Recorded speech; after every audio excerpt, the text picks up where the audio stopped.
1,000 Days of Yesterdays, Time Since Come and Gone. There's a long title for you. This is another one from Captain Beyond. I'm going to do this one in two parts. The first lesson here is going to focus on the right hand, and this is just an absolute workout for the right hand rhythmically. You use one chord shape to play the entire song, which is a major triad. It starts on A major, A, C sharp, E, and then B with your pinky on the first E string. A major 9 or A major add 9, however you choose to look at it. You can just call it Waldo if you want. Anyway, they shift through quite a few time signatures here. Well, a few different time signatures. 7 predominantly, 6, and then also 4. But the connecting links between the different time signatures can be a little bit tricky. So I'll play it first and explain it afterwards. And again, it's just a singular chord shape.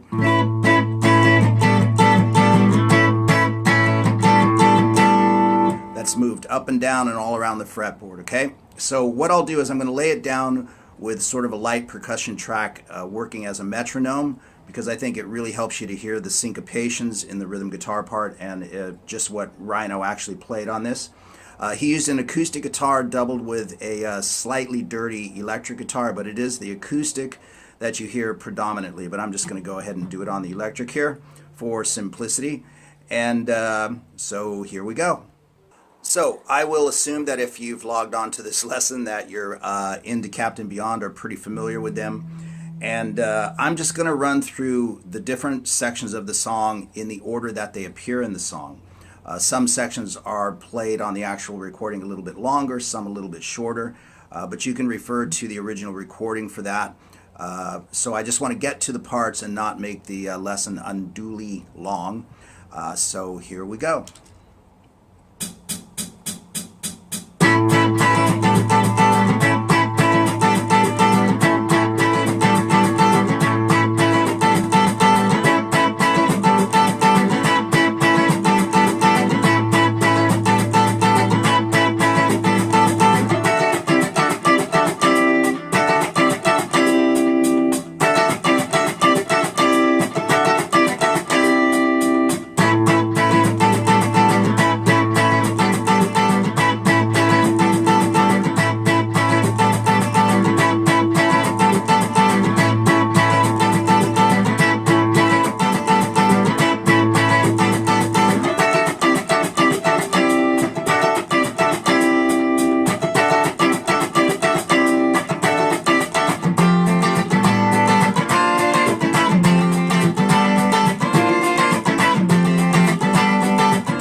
So this is a real workout for the right paw, right?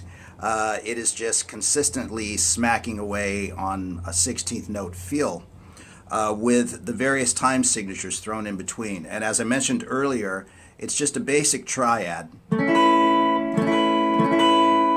can see the chord shape up on the screen.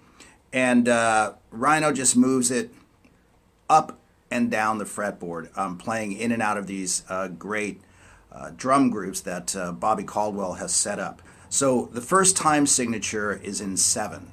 1, 2, 3, 4, 5, 6, 7. 1, 2, 3, 4, 5, 6, 7.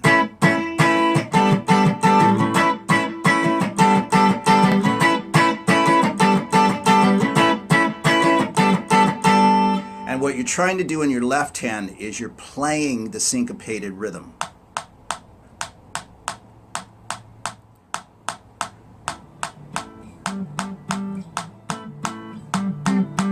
Right? And your right hand's playing straight 16ths.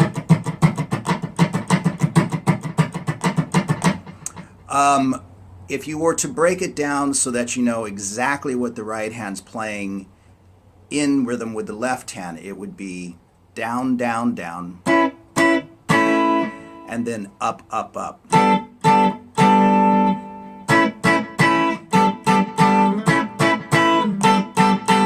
And then you put the muted ghost notes in between.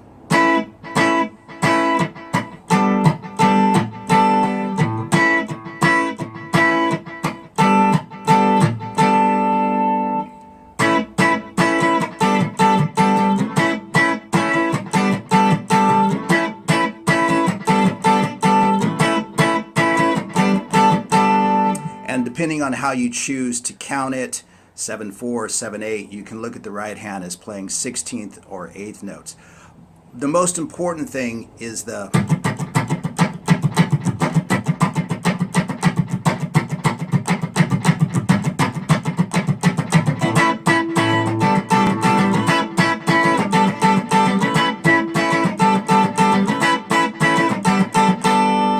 and then they move into the second section of it. And we're now playing that same chord shape up on the 12th fret using your index finger as the marker.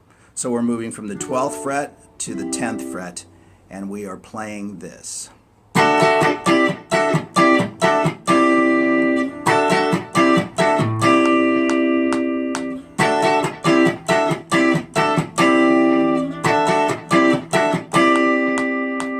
And that's straight 4 time right there.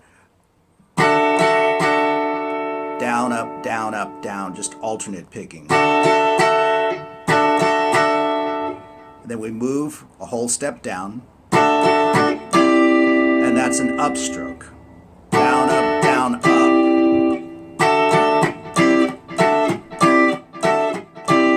So all those remaining strokes are upstrokes. So it's down, and then up, up, up, up, up, like that.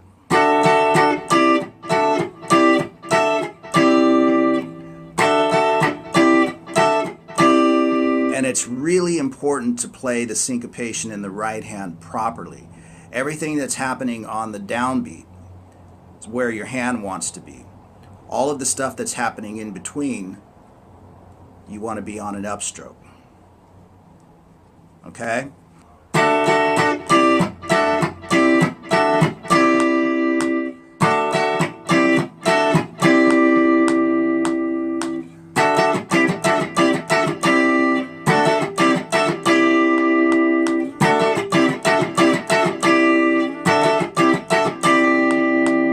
It's back to the 7 groove.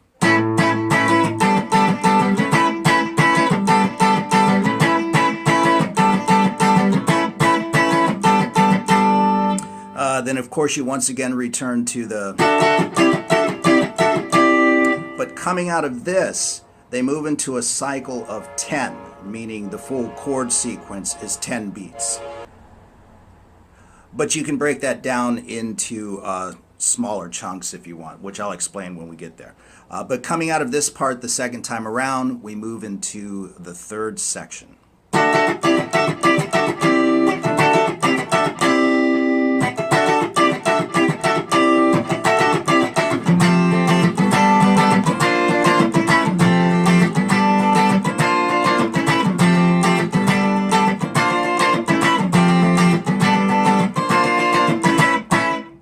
Okay, so the first thing of note is how they enter that section.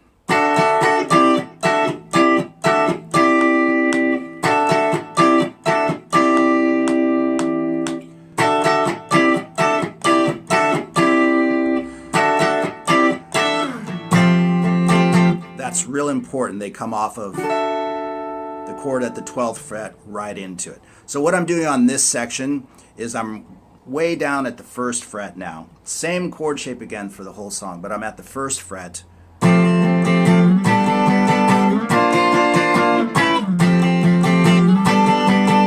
So I'm moving from the 1st fret, or the 3rd fret if you want to use, again, your index finger as the marker, to the 5th fret, to the 8th fret, to the 7th fret. And like I said, this is actually a cycle of 10 beats. 1, 2, 3, 1, 2, 3, 1, 2, 3, 4, 1, 2, 3, 1, 2, 3, 1, 2, 3, 4. And that's a great way to count it. 1, 2, 3, 1, 2, 3, 1, 2, 3, 4. 1, 2, 3, 1, 2, 3, 1, 2, 3, 4, 1, 2, 3, 1, 2, 3, 1, 2, 3, 4.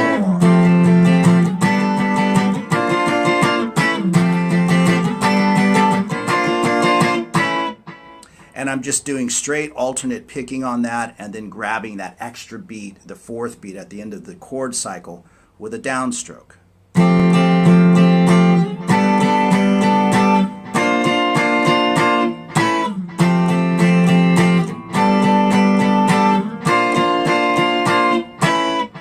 Okay, now when they finish that bit right there, they ended on that 4th beat, okay? The last beat of that 10 beat cycle. And then they go right back into the 7 section. So that again is one of those tricky little connections that they make in the tune. So it goes like this.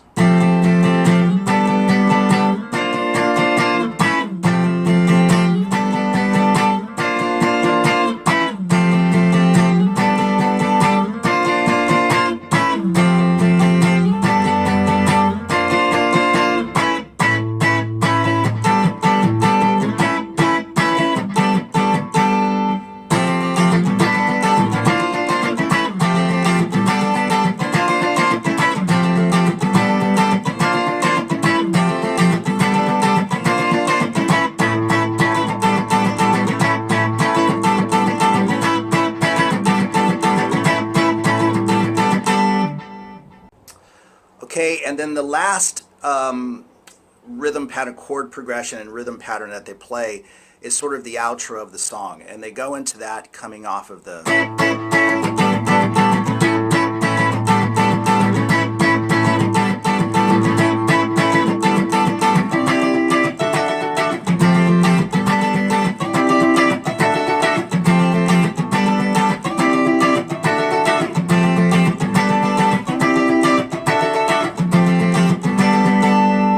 Okay, so the first chord is at the 10th fret, again, the index finger as the marker. 12th fret,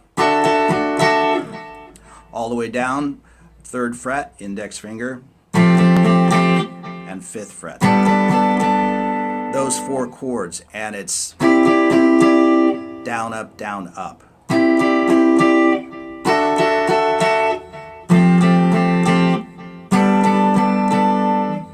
Be sure to look out for part 2. I haven't done it yet, but I will, for the solo. It's got a great, really tasty guitar solo in it. Another tasty solo from Rhino as soon as I can. So thanks for watching.